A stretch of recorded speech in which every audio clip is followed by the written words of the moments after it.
Hey everybody, and welcome to my 100th video special.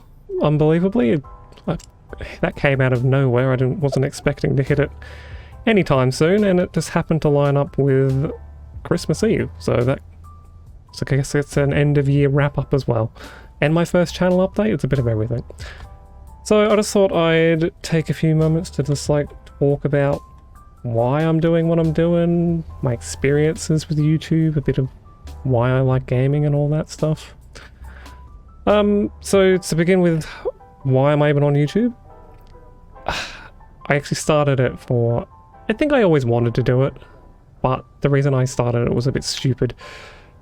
I have a full-time job, and there were rumors that the job I was doing was going to be basically, we've outgrown where we are and that we were going to be moving, and the place that they were moving to would go from basically a 5-minute commute for me to a half-hour plus every day, and to a place that like I've never even been to. I was like, I don't know, I don't really like that idea.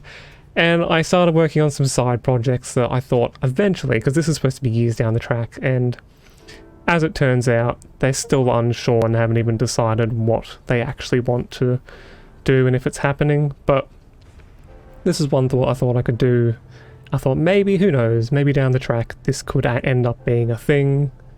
It's not, I didn't like stupidly go, this is it, this is my future, I'm going to put everything into it, and no, I wasn't that naive. But it ended up being a thing I did for fun. And also, as the name of my main series implies, too many games, it's because I own so many games, and I needed an excuse to actually at least try them, because I think the fact of the matter is I have more games in my combined libraries and physical that I can actually play in my lifetime, probably. There's a lot of hours in gaming, and it doesn't help when you go back and replay Fallout for, say, the 7th time or something like that. Because of course you're going to do that. Play through the Mass Effect trilogy again. There's 1,000 other games. So, too many games was an excuse for me to at least try out all these games in my library, so I justified a purchase a little bit. I was questioning myself why I purchased so many games recently, because I know that I'm not going to be able to play them all. But I think it's because I don't... It's my... A, it's my hobby. B, there's not much else I spend my money on. I'm a bit of a boring person, to be honest. Like, I go out and eat and stuff like that, and like going out, but I don't have many other hobbies that cost me money. I don't have like a sport, I don't have a membership to anything that costs me money. Apart from buying games, both physical and digital, and like buying video game adjacent stuff. That's all I really spend my money on, and I guess that's alright. I mean, you gotta spend your money on something, otherwise, yeah, I don't know, you need that thing. You work, obviously you save it for important stuff. I'm not an idiot with my money, but at the same time, I do make these stupid purchases because it makes the brain go, yay, I need this. And the other reason I wanted to get into YouTube and talk about all these games is because it sounds pretentious when I say it in my head. I feel like I have a unique view on video games. Only because, well, there's two reasons. A is, I notice even compared to other people, I seem to, buddy, you are way too wide for that airport. Calm down. I seem to want to play every genre, just about. There are a few. I don't play rhythm games, I don't play racing games. That said, I will still purchase them every now and then out of curiosity. I have bought a Forza game every now and then. I do enjoy the little bits that I play, but I'm not going out there buying every Forza game, every racing game, every rhythm game. Point and clicks are weird. I love watching point and clicks. Like watching somebody play them. I don't have the patience myself. They always have such fascinating stories and characters, but I can't deal with that moon logic. There are a few I've played, and I do enjoy the ones when I do play them. But you see those ones, especially obviously the older ones, like the infamous Sierra ones where you're pixel hunting. I just don't have the patience for that kind of stuff. I feel like there's another genre too. Obviously sports games and stuff like that. Oh, horror games are the same as point and clicks for me. I love watching them. Some of them have the most fascinating stories. Really dark and fucked up. But I'm not the kind of person who enjoys playing them. I don't deal well with jump scares and all that kind of stuff. The other reason that I feel like I have a bit more of a unique view on gaming is, despite the fact that I was born in the 90s, I actually grew up with a Commodore 64. So I started gaming on the super early systems. Not the first ones, obviously, there were ones before that. But not many people, I don't know anybody else that I've met IRL who was born in the 90s that also played a Commodore 64. In fact, I don't think I've even talked to anybody else who's played a Commodore 64 IRL. I know there are plenty of them out there, and there's probably people younger than me who've found the fascination and emulated it themselves. But yeah, that was a rare experience. And I think going from that then to the Sega, which this confuses me because as a kid, I didn't get the Sega till I don't know when. I was in primary school, but I would have been in like, I don't know, I would have been like 7 or 8 years old. And it came out in 1990. And I know it was old. My mum, she was a single parent raising an only child, which of course meant I did get spoiled, but it also meant she didn't have that much money to spare. And I think the reason I got the Sega so late, because I think my cousins got the PlayStation 1, which came out in 1995, like a year later or something. So she did well with what she had. And I'm happy that I got to experience the Sega. Eventually I got my own PS1 years after the PS1 came out, and then I went down to the PS2. So I missed all the Nintendo stuff as a kid, unfortunately. I did get to play it at some neighbours' places. My first Nintendo console was the Game Boy Color. I got it with Pokemon Silver. That was a hoot. I absolutely loved it. I always wanted a handheld as a kid. Also helping my ridiculous need to play every game in existence was the fact that my mum used to let me hire games out, which a foreign concept to young people, going and hiring games out at the movie hiring stores and your Blockbusters and Video Easies and whatnots.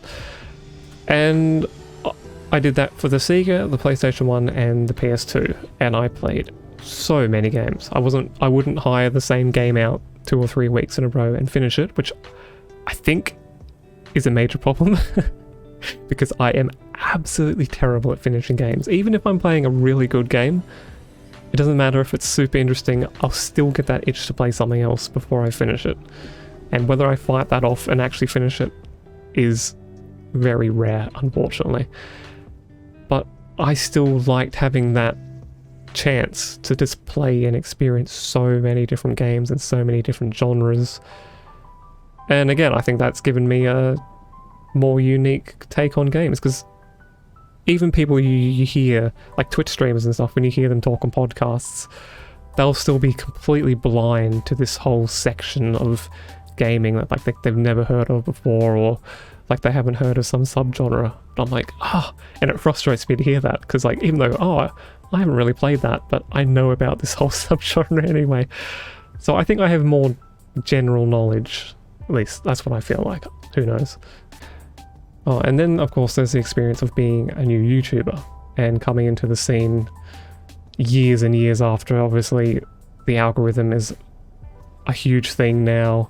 It's not as simple as when people first started out. There's so much complexity. I still don't understand why certain videos do as well as they do. Some of them are obvious, like I had a Star Wars one that was one of my first popular ones. I'm like, of course, Star Wars. I used a popular brand. Then I did another Star Wars one, and it hardly got any traction at all. My most recent super popular, and nearly double my last popular video, was my Warhammer Rogue Trader one. I was like, oh, of course, Warhammer. But yeah, it doesn't seem to be a guarantee. So when I first started my YouTube channel, the biggest thing was, what was just becoming big, was the long form essays. So you had people doing 4 or 5 hour essays on games and whatnot. And I started to notice that other YouTubers I was following who didn't used to do that content start doing it. And that was the first kind of big thing I noticed as a content creator. I'm like, oh, okay. But then there are all these other smaller things that, unless you're following other channels that kind of update you on it, there's so many small and minute things, like certain words you shouldn't be saying, or even like the exact length that keeps changing of videos. Like, I knew that long form videos were getting traction, but I found out much later that smaller videos actually almost get punished. And then there was a whole thing with shorts. Shorts just became a thing, and apparently the opinion on that is still mixed. Some people think, oh yeah, you absolutely have to do shorts, it boosts everything, you need to be on that train. And I did try and make a few. I only made about 4, because it's hard to go after the fact and find content. I can't remember off the top of my head, oh yeah, that would make a perfect short. With my newer videos now, as I'm making them, if something happens, I'm like, oh, I should go back to this and make it into a short. But I think I've missed the train, to be honest. That the shorts have been a thing for a while now. But then I've seen other things saying that shorts actually can ruin your channel. All the views go to the shorts and it actually detracts from your main content. I'm not sure how that works. I don't think anybody knows how. That's what I mean. It's just, the algorithm is so confusing, and I still don't understand. If you look at my videos, you'll see such a weird pattern. There's like 1 or 2 that'll do relatively well for my size, like, and then I'll have 3 or 4 videos that just have no views, and then it'll come back again. It's like, it's just waves, and I have no way of knowing what's what and what's happening, unfortunately. And then I suppose there's Twitch. Again, that was another thing that I started that I thought, initially I thought maybe that's another thing I could get into to do on the side.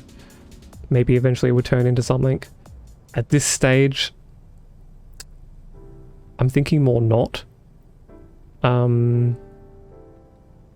However, I've started I keep doing it for a different reason now. So, obviously, when I first started, I had visions of me just following the normal path of Twitch streamers, but I do have major anxiety issues, as a lot of streamers do, to be fair. And I think one of the biggest things that stops me from getting really into it and playing more popular games, because that's the thing, I'm finding I'm just playing really old games that I'm comfortable with streaming to begin with. And these games don't have any kind of audience to them, and I know that when I'm going into them. But every now and then I'll get somebody, and I'll deal with it pretty well. I usually surprise myself. But it's only ever a small... Like, it's usually 1 at a time, and they usually leave for a bit, have a bit of a conversation. And so I find myself now doing the Twitch not for any kind of, like, to become a Twitch streamer or anything. It's more just to challenge myself and fight that anxiety. Like, I feel guilty now if I miss a stream, because I'm like, oh, I'm missing that opportunity to face my fears instead. And that's fair enough. I'm happy to keep on doing that. If by chance later on I do build that confidence, which I do hope I will do, I just have to find a game that's not too crazy. Like, I have raids turned off. I could not even imagine. I see like those big time Twitch streamers go, oh yeah, let's raid this guy, he has like one viewer, and sometimes that person will love it, but I just feel like some small time streamers, they're not ready for 1,000 people to suddenly appear. Like that's just, I want a steady growth. I don't want like an insane fucking, okay, throw you in the deep end, here you go. So yeah, the reason for me doing Twitch and the reason for me continuing it has definitely changed. But for now, I'm happy to continue doing it for the reasons that I'm doing it. And that's my YouTube and my Twitch covered. I'm still doing my art, which I have definitely been slow with. Unfortunately, a lot of my stuff that I do end up doing ends up being more practice stuff, not really stuff that I end up posting, which has led to this awkward situation on my Twitter. My Twitter has devolved into something I hate, which is when you go on you find someone's channel that you like and you want to follow them on a social, and you go to their social and all it is just announcements for their videos coming out. And sadly, that is what my Twitter has devolved into. So I need to do more stuff that isn't, even if I can't post art, maybe, I mean, I should be doing more art. I know that. But I just need to find more stuff to post that isn't just art and isn't just me talking about my YouTube videos. Also, there's my music, which I've been dabbling with. I've only got 3 tracks out. That's literally just for fun. I don't think that's going to go anywhere. I'm not that into it. It's more just something I can do on the side, and just nice to have it out there if anybody wants to listen to it. It's not top quality stuff or anything, but mind you, no, neither is. That's the problem with the jack of all trades, master of none. You can't really focus on art, music, content creation, all that, and have a full-time job. And it has led to me probably being subpar at most things.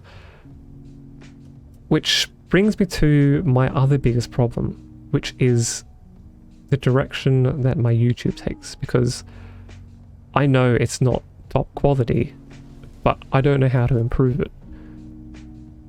And the main reason for that is a lack of feedback. Like, I ask at the end of my videos to always give me feedback, but unfortunately I never receive it. I've even posted it in Discord channels asking for feedback and trying to get some information back, but sure, apart from showing it to some friends obviously, but they can't really offer anything because they're like, well, I don't do this kind of stuff. They think, oh yeah, it looks okay for me, but I'm just a viewer. I don't know how you can improve, or like, there's problems with audio. They obviously can't help me with that because they've never done anything like that. So that's the major thing I need, is feedback to improve the channel, unfortunately. But I can't force that. I can ask, but I can but wait, unfortunately. And another thing I wanted to talk about was reviews. I would like to do full-on game reviews. I do actually have a whole game I've played. I've recorded hours and hours and hours. I even have a script that's 60 to 80% written up. I just haven't been able to finish it. But like, it's literally been sitting there for a year. I've been really lazy about it. Like I said, I'm juggling too many balls. I need to focus on one thing. But the main thing with that is, because like, even if I did focus on these things, it would still be so long between reviews that I don't know if I want to put them on this channel, because they would just be drowned out by all the other content on here. And I don't know if it's smart to make a third YouTube channel, but I feel like that's necessary. Because like I said, it's just going to get way too drowned out by all the other content I'm putting out on this channel. People don't want to be fishing out the rare review, I don't think. I don't know. If you have thoughts on that, I would appreciate them. I don't know the logistics of it. I don't know if that would hurt the channel. Like, would the reviews bring more people to look at the other content? Or would it just harm when they come to my channel for that review, then look at the rest of my content and be like, oh, well, I don't want my feed flooded with this stuff. I'm only here for the reviews. So yeah, I'm still not sure what to do on that front. But yeah, I think that pretty much wraps everything up. Thank you to the subscribers that have joined me this year. I'm very thankful for you. Hopefully I am able to get feedback and I am able to improve things that I know I want to improve. One is the audio. It definitely improved from when I first begun. I got some help on that. But I think it still needs tweaking. But I'm terrified of tweaking it because it's so fiddly. There's so many settings you can change. There's I'm just terrified of making it worse or something, but I'm just gonna have to do it, I think, eventually. Another thing I want to improve is my thumbnails. My thumbnails are terrible. I need to look at other people's thumbnails and really look into what I can do there. But yeah, apart from that, I think that's everything. Thanks for sticking with me. Thanks for watching this and watching any of my other content. And I hope you guys have had a good year. I hope you guys have a Merry Christmas. And I will see you guys for another year, hopefully. Bye.